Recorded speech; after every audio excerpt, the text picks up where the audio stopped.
आगरा, स्वतंत्रता पूर्व वर्ष 1900 में स्थापित ऐतिहासिक क्वीन एम्प्रेस मैरी लाइब्रेरी, सदर बाजार आगरा के पुनर्विकास कार्य का लोकार्पण आगामी 30 जुलाई को महामहिम राज्यपाल उत्तर प्रदेश श्रीमती आनंदीबेन पटेल के कर कमलों द्वारा किया जाएगा। इस बहुप्रतीक्षित लोकार्पण समारोह से पूर्व सोमवार को पुस्तकालय परिसर में आमंत्रण पत्र के विमोचन का कार्यक्रम आयोजित किया। निवर्तमान उपाध्यक्ष एवं डायरेक्टर पंकज जी, आज आपके सामने रूबरू हो रहा हूँ। सबसे पहले मैं आपका इंट्रोडक्शन करा देता हूँ। डाइस पे जो बैठे हैं, मेरे राइट की तरफ है डॉक्टर रेणु महेंद्र, जो डायरेक्टर हैं पंकज कैलेट की और फॉर्मर मेंबर भी रह चुके हैं चाकू। ये अरुण कुमार जी हैं, ये GM स्मार्ट सिटी है। ये रिप्रेजेंट कर रहे हैं स्मार्ट सिटी, क्योंकि ये प्रोजेक्ट स्मार्ट सिटी के तहत हुआ था, तो ये नगर आयुक्त और कमिश्नर साहब को रिप्रेजेंट कर रहे हैं। और विजय शर्मा जी आप जानते हैं, अजय और इनका एक इवेंट का वो है, और ये पिछले इस कार्यक्रम में 5 दिन से बहुत मेहनत कर रहे हैं और रूबरू लगे हुए हैं। आप भी जानते हैं जो प्रोग्राम होता है जिसमें सिविल साइड होती है और सरकारी साइड होती है, तो काम प्रोजेक्ट को लाने में फाइनल इसमें काफ़ी परेशानियाँ आती हैं, उसके कहते हैं प्रोड्यूसर में, तो उसको भी हम लोगों ने फेस किया था। उधर मिस्टर बघेल हैं, ये एक्स मंडल अध्यक्ष बीजेपी के, और दिलीप कनौजिया जी हैं, ये निवर्तमान मेंबर है वार्ड नंबर 8 से छावनी के। इधर लेफ्ट साइड में मिस्टर रोहित है, इनकी चेन है मंचिस्तान की। इनको इसलिए मैं इनकी तारीफ करता हूँ कि यूजली क्या होता है, ये अंग्रेजों के ज़माने की बनी हुई है और ये ब्रिटिश आर्किटेक्चर के हिसाब से बनी हुई है। इसके छत में लकड़ी के बीम थे और ऊपर छत कास्ट की थी। कुछ जगहों पर छत गिरे हुए थे। आप लोग पीछे जाएंगे तो देखेंगे मोटी मोटी लकड़ी के बीम्स हैं, वो टूटे हुए थे। काफ़ी भीड़ होगा। मंचिस्तान मतलब एक मंच है। ये मंच का मतलब हुआ कि एक मंच है यंगस्टर के लिए, यहाँ आकर के कहीं भी कोई भी अपना परफॉर्मेंस कर सकता है। जो भी हमारा कल्चर है इंडिया का, उसी को हम डिबेट करते हैं अपने स्टोर में। और जो भी सब्सिडी है, एक बहुत बजटेड रेट में हम सबको एक भोजन उपलब्ध करा रहे हैं, जो एक बहुत बजटेड रेट में है और बहुत टेस्टफुल है और सदर बाजार में है। मैं चाहता हूँ सब इसका फायदा उठाएं। 99 रुपये में बिल्कुल लाइब्रेरी के बारे में। सर, मैं लाइब्रेरी के बारे में यही बताना चाहता हूँ कि आगरा शहर के लिए वो हेरिटेज प्रॉपर्टी है जिसके बारे में आगरा की 80% जनता नहीं जानती। ये 119 साल पुराने हेरिटेज प्रॉपर्टी है, जो मिस्टर ए जॉन ने जब क्वींस एलिजाबेथ यहाँ आई थी 119 साल पहले, ये एक ट्रस्ट को दी थी लाइब्रेरी चलाने के लिए।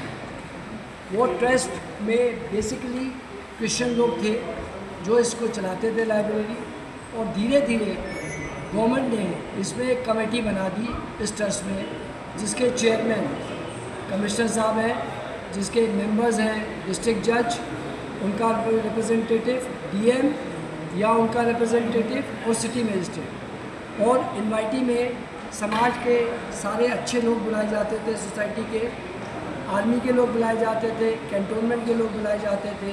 और ये लाइब्रेरी कई वर्ष तक चली।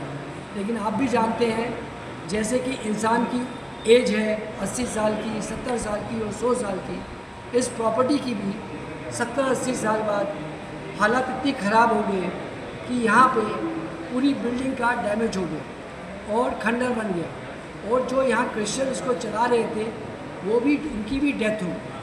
फिर इस लाइब्रेरी कमेटी ने काफ़ी कोशिश करी कि यहाँ पे कुछ किया जाए।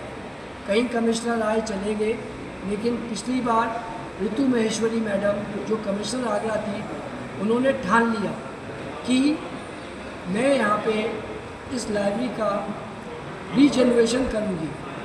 तो उन्होंने CSR से, SDFC से 3 करोड़ 25 लाख रुपया दिया, और यहाँ पे बिना कोई चेंज ऑफ कंस्ट्रक्शन में इसका पूरा रिपेयर कराया, यहाँ एसी लगवाए और यहाँ पे किताबें दी। अब इसके बाद इन्होंने इसका टेंडर किया कि कोई लाइब्रेरी चला दे, लेकिन कोई सामने नहीं आया। आगरा शहर से कोई भी सम्मानित आदमी सामने नहीं आया। इसके बाद फिर ये हुआ कि इसका कैसे चलाया जाए, तो ये विचार हुआ क्यों नहीं इसको पीपी मॉडल में चलाया जाए। इसी दौरान मेरी डॉटर इन लॉ जो डॉक्टर सांची महेंद्रू, जो लिट क्लब की मेंबर है, उनके मन में आया कि क्यों नहीं हम इसको नो प्रॉफिट नो लॉस पे चलाएं।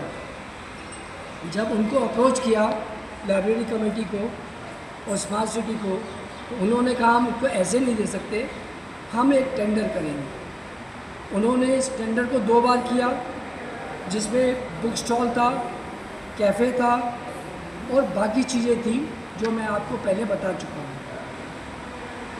यहाँ पे कल्चरल प्रोग्राम भी होंगे, यहाँ पे खाने का भी है, बच्चों के टॉयज़ भी होंगे, झूले भी होंगे और इससे जो पैसा इकट्ठा होगा वो 3 लाख रुपया हमें लाइब्रेरी कमेटी को देना है चलाने के लिए। जब 2 बार ये टेंडर नहीं उठा तो तीसरी बार मुझे समाज के कुछ लोगों ने रिक्वेस्ट करी कि आप इस टेंडर को ले लीजिए। तो मैंने इस टेंडर को लिया और यहाँ पे 1 करोड़ रुपए का पैसा लगाया और आज आप देख रहे हैं ये लाइब्रेरी आने वाले समय में एक हेरिटेज पॉइंट बन जाएगा, जहाँ लोकल टूरिस्ट और फॉरेन टूरिस्ट भी आएंगे, यहाँ बच्चे भी आएंगे, फैमिलीज भी आएंगी। और आज ऑलरेडी यहाँ पे 100 मेंबर 99 मेंबर्स थे इस लाइब्रेरी के, आज 100वां मेंबर बना है। उसका नाम क्या है? पुंडीर। हाँ? मिस्टर पुंडीर के बच्चे हैं, वो आज यहाँ मेंबर बने हैं। और आपको बताना चाहता हूँ कि यहाँ कंपटीशन की सब तरह की किताबें हैं, IAS के कंपटीशन की, आपके PCS के कंपटीशन की और भी कंपटीशन की बुक्स हैं। यहाँ पे एक बुक स्टोर है, एक स्टेशनरी है, जहाँ पे क्रॉसवर्ड की तरह सारी किताबें हैं और इन किताबों में 10% से 20% तक डिस्काउंट हम दे रहे हैं, क्योंकि आप भी जानते हैं बाज़ार में कोई डिस्काउंट नहीं देता बुक्स में। इसके बाद हमारा यहाँ पे एक फूड कोर्ट है, कैफ़े है मंचिस्तान के नाम से, जो जहाँ पे हर तरह का food except alcohol and no smoking and no non veg. हमारी इस इलाके में no non veg, no smoking और नो अल्कोहल, ये अपना कंसेप्ट है। क्योंकि यहाँ बच्चे आते हैं तो यहाँ पे कोई भी ऐसा काम नहीं करने दिया जाएगा कि जो बच्चों को खराब करे। यहाँ पे अमूल का पार्लर है जिसमें हर तरह की चीज़ें मिल रही हैं, उसका भी लोग जुड़े।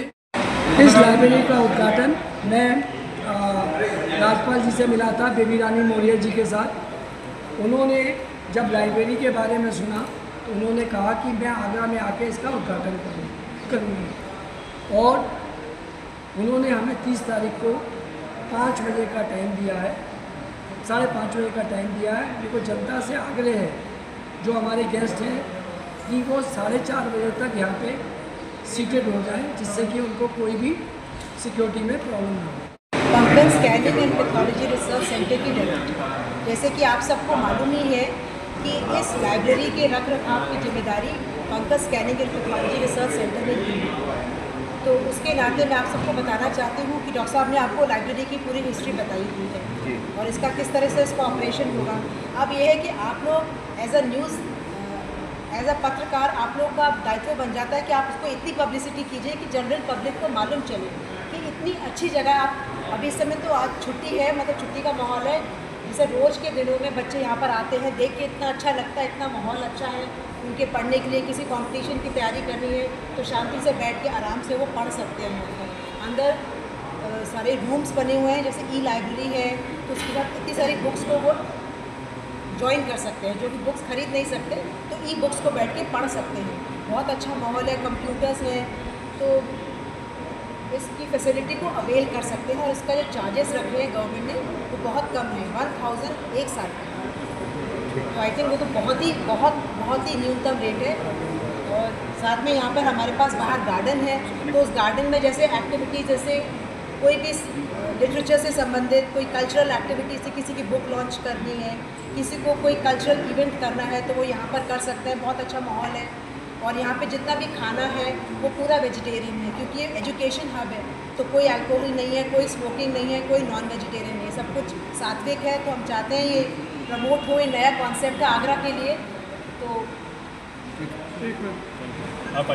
करण, मैं फाउंडर हूँ मंचिस्तान का। देखिए, हमको सबको समझना पड़ेगा एक चीज़ कि हमको सबको ये समझना पड़ेगा कि लाइब्रेरी किसके लिए है। लाइब्रेरी एक यंगस्टर के लिए है, एक जगह है जहाँ पे आराम से बैठ के वो अपनी स्टडी कर सकते हैं, और इसको आज की डेट में चलाना और इसको प्रमोट करना कोई आसान काम नहीं है। मतलब I am so thankful to Pankaj pathologist and the team, जिन्होंने एक काम उठाया है। तो हमारा जुड़ना भी एक बहुत ज़रूरी था इसमें कि हम अपना कल्चर को प्रमोट करके आगे बढ़ाएं। ये एक ऐसा जगह है जहाँ पे आपके पास लॉन्स हैं, सब कुछ है। आप सोचिए हम लोग क्या ऑर्गेनाइज़ करने का सोच रहे हैं इसमें कि हम यूनिवर्सिटी और कॉलेजेस को ला करके यहाँ पे उनकी डिबेट कॉम्पिटिशन्स करवाएं, अवेयरनेस कराएं, जहाँ से उनको पता लगे कुछ आगे बढ़ने के लिए अगर आराम से बैठ के कुछ स्टडी करनी हो तो यहाँ बैठ के कर सकते हैं, यहाँ प्रोग्राम्स हों। और हम सब चाहते हैं कि आप लोग भी जुड़ करके इसको प्रमोट करें ताकि ये जगह जो है वो खिल के बाहर आए। और दूसरा ये चीज़ मैं बताना चाह रहा हूँ कि जो मंचिस्तान हमारा ब्रांड है, इसके जितने प्रॉफिट्स हैं वो भी इसी लाइब्रेरी को आगे बढ़ावा करने के लिए, कोई बच्चे हैं जो अपनी पढ़ाई को अफोर्ड नहीं कर सकते, उसको कोशिश करें कि उसको कैसे प्रमोट कर सकें, तो वो सारा है। तो it is a social cause. तो हमने भी ये जो अपना आउटलेट खोला है, ये समझ के खोला है कि CSR के थ्रू, कॉर्पोरेट सोशल रिस्पॉन्सिबिलिटी के थ्रू हम क्या कंट्रीब्यूट कर सकते हैं आगरा को, ये सोचते हुए हम आगे बढ़ेंगे। आपकी सबका सहायता चाहिए होगा कि आप सबको बताएं कि ये बहुत अच्छी जगह है, इसको यूज़ करें और आगे बढ़े। और यहाँ से पढ़ के जब IAS ऑफिसर्स बनेंगे, कोई फ़ौज में जाएंगे तो कुछ पता नहीं लगेगा, मगर मैम मुझे लगता है कि we so happy about it, right? So happy about it. बताइए क्या कहेंगे। देखिए, ये लाइब्रेरी का निर्माण स्मार्ट सिटी द्वारा किया गया है। पहले ये इसका ऑपरेशन जो है ये काफ़ी दिनों से बंद पड़ा था पैसों की कमी की वजह से। फिर DC मैडम के निर्देशानुसार इसे रेनोवेट किया गया लगभग 3.25 करोड़ के खर्चे से। तभी हमें ये एहसास हुआ ये लाइब्रेरी चल नहीं पा रहा है, क्योंकि ये सेल्फ सस्टेनेबल नहीं है, इसका खर्चा आ नहीं पा रहा है। अब रील्स के ज़माने में लोग बैठ कर के किताबें कम पढ़ते हैं। अब लोगों के पास, हर किसी के पास इंटरनेट उपलब्ध है, ज़्यादातर लोग अपने घरों में पढ़ाई कर लेते हैं। तो लाइब्रेरी का जो कल्चर है ये डे बाय डे ख़त्म होता जा रहा है। हम आगरा में अगर देखते हैं तो सिर्फ 2 ही लाइब्रेरी है, एक ये लाइब्रेरी है, एक पालीवाल पार्क में सेंट जॉन्स लाइब्रेरी। तो फिर इसे सेल्फ सस्टेनेबल, इसका खर्चा वहन करने के लिए हमने इसमें फिर टेंडर आउट किया। इसमें कुछ चीज़ें हमने मोनिटाइज करी है। एक कैफ़े के लिए हमने जगह दिया है, बुक स्टोर है, इसके अलावा एडवर्टीजमेंट स्पेस है, पार्किंग है, और इसमें कोई भी फंक्शंस करने के लिए हमने जगह दिया है जो पढ़ाई लिखाई से रिलेटेड फंक्शंस कर सकते हैं। आर्ट एंड क्राफ्ट के, बुक लॉन्चिंग, इस तरह की चीज़ें यहाँ पर अलाउ हम कर सकते हैं। तो इन सब चीज़ को ध्यान में रखते हुए इसे मोनेटाइज किया गया है। अभी इसका जितना खर्चा होता है इतना खर्चा, इतने पैसे हमें आ जाते हैं। तो ये लाइब्रेरी आज के डेट में सेल्फ सस्टेनेबल है। तो हमें उम्मीद है कि आगे हम रहे न रहे, हमारी डिपार्टमेंट इसे ऑपरेट करे या ना करे, ये फ्यूचर में भी ऐसे ऑपरेट होता रहेगा और लोगों को इसे